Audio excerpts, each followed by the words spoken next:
Those three pictures on the right are in Africa. So they can't grow crops. They can't sustain themselves. Livestock is lost. So 50 million people face a hunger crisis, and 2.6 million have already been displaced. So environmental justice related directly to climate change. The people who are feeling the impact of climate change are not the people who are the cause of climate change. And this one I learned about in Scotland. So this is also in Kenya. It's a little more on the next slide too, but since they have no other water access, they are building their own sewers, or sewer wells. And it's not like a deep well, it's just surface level what they can dig. So what's happening is since they have open sewer systems, they're just getting extremely toxic water but that's all they have. You know, where are these people going to go when they need to? Any questions about Africa? Awesome. Okay, so there are a lot of other examples. Flint, Michigan, you guys have probably heard about Flint, Michigan. They had serious lead in their water problem, and Dixon, Tennessee also has that problem. I learned about them last semester, but the issue with that, so this is where minority groups come in, is that all the suburban areas were given a notice about their water being poisoned, but the outskirt communities did not.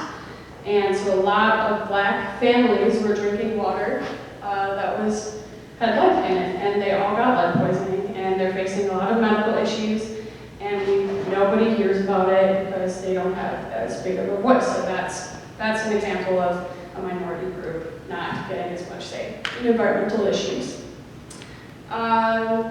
Listen to a podcast about the Himalayas, how they're they're melting.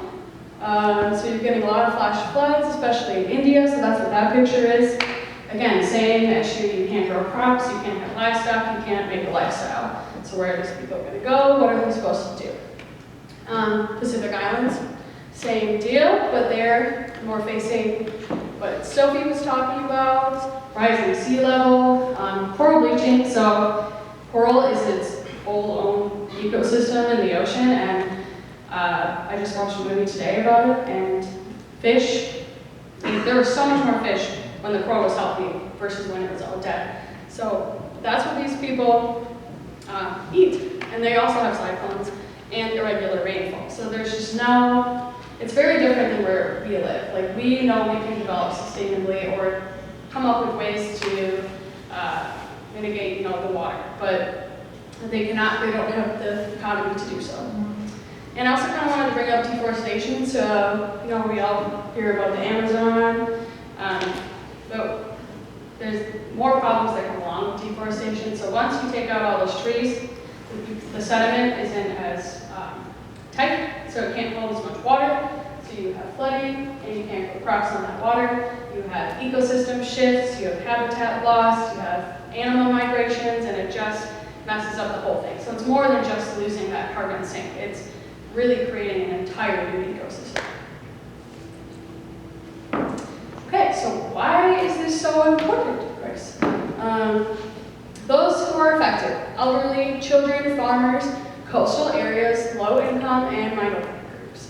So coastal areas, that's even like California, they have huge flooding problems, and I know they just spent millions of dollars putting in drainage systems, but the mayor, the governor said, this only lasts us 5 years, we don't know what else we're going to do. So it's not just, it's a large scale problem.